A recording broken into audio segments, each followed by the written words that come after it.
Last week we Hey showed you. man, what you doing over there? Last Hey, week, I'm talking to you. Don't you be ignoring me, boy. I'll people don't. get you too high and mighty. I said, what you doing?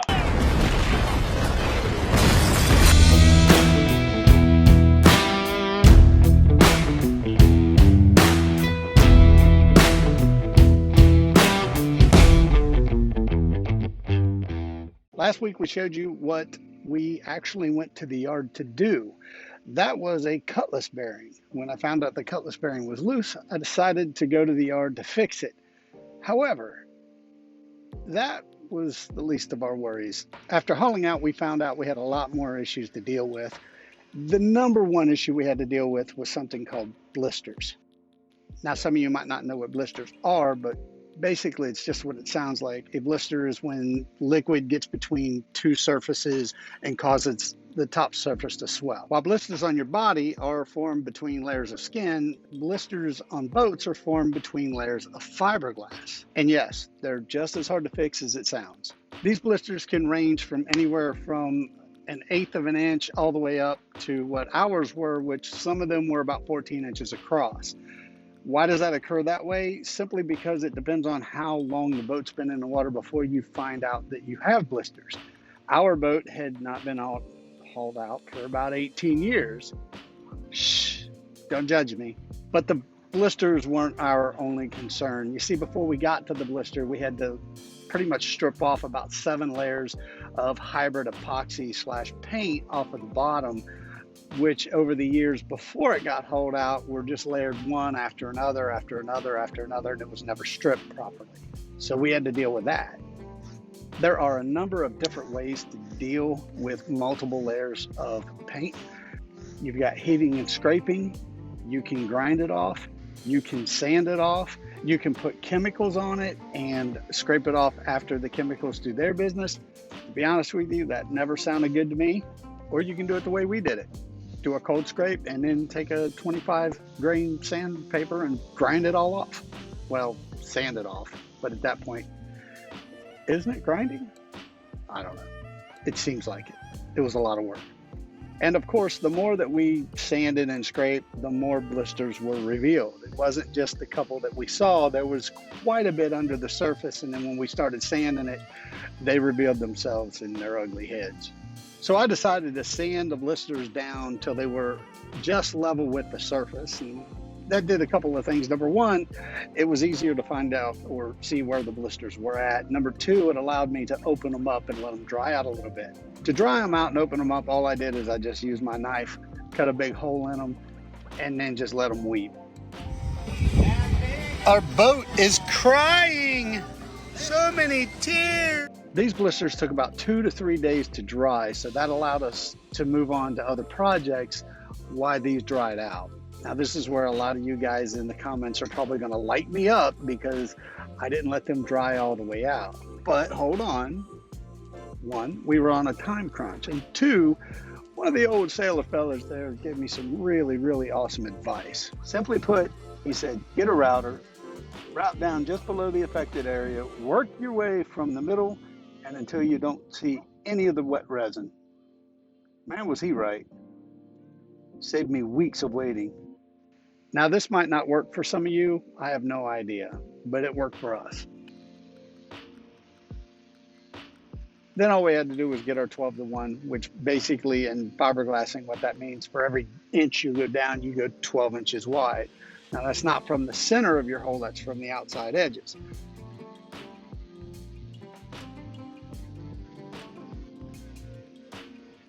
When you get down in your hole, you can see the multiple types of layers of fiberglass. When you lay up fiberglass, you lay up chop mat, and then you lay up woven mat over top of that. So you go chop mat, woven mat, woven mat, rinse, repeat. So if you're repairing fiberglass, you want to follow suit with that very same thing. The process was simple. We drew a whole bunch of circles at every layer so that we knew exactly what size that we might need to cover that layer, which made our boat look like some kind of reject Willy Wonka kind of vessel. After we drew the circles, we cut out each individual piece according to the size of the circle, according to whether it was chop mat or whether it was woven. And then my genius wife numbered each and every one of the divots, and it matched the circles to the divot. So every one she did, she'd number all of them, and then she'd cut them in and write the numbers in them, and then flip them upside down. And when you brought them out, they were in that order.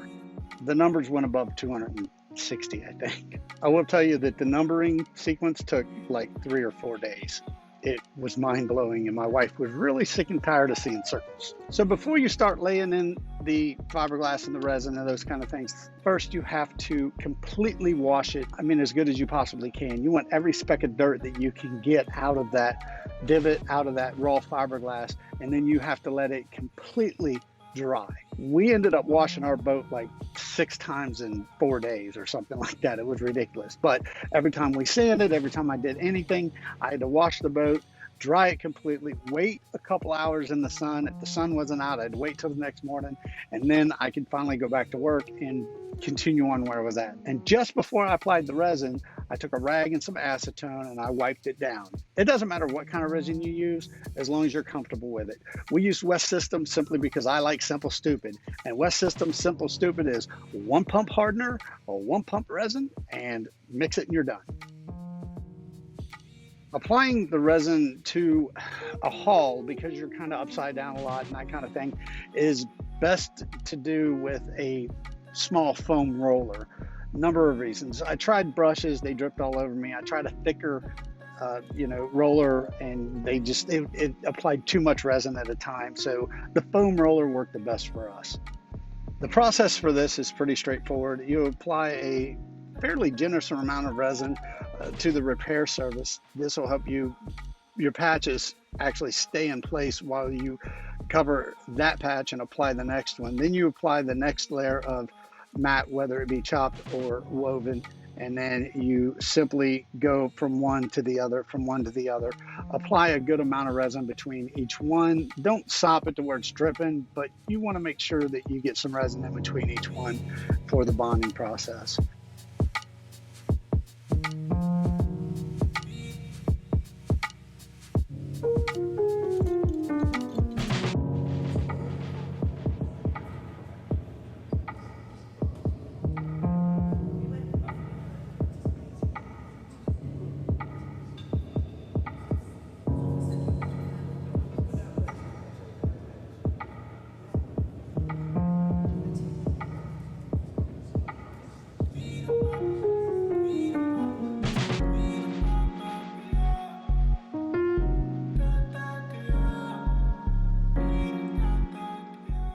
The next thing I did is I got the air out of it. Now you can put a layer, get the air out, put a layer, get the air out. You can put 2 or 3 layers and then get the air out, or you can layer them up 5 or 6 and then get the air out. It doesn't really matter as long as you feel that you got all of the air out. Once you get all the divots filled in and you know that everything is completely cured, then you got to sand all the excess resin and all the extra bumps and make it as smooth as you can. I used 120 grit for this, and it did a wonderful job. After you get done with the 120 grit and you get that all taken care of, then you have to wash again. Again, you're trying to get all of the dirt and the excess dust and all that stuff out of the marrying surface. And now it's time to fill. Of course, since we use West System resin, we use West System fairing compound. Now, fairing is just what it means. It means you make a fair surface to a flat surface, which is fair for you to paint over, to do what you need to do over top of it to finish the surface. It's just like what they do in drywall. They make a whole bunch of mud on it, and then they go flat over it, and they make it as smooth as they can. They go a little bit over the surface so that they can sand it down flat, and you'll never know there was a hole in the wall. Now, at some point, you're going to have to remind yourself as you're filling these divots that the more that you go above the surface of the hull, the more that you have to grind down. Remember, just because something's smooth on the surface doesn't mean that it's necessarily flat to the hull. Again, let the compound completely cure. Once it's completely cured, wash the boat, get it as clean as you possibly can, because now it's time to paint. Final wash, painting tomorrow.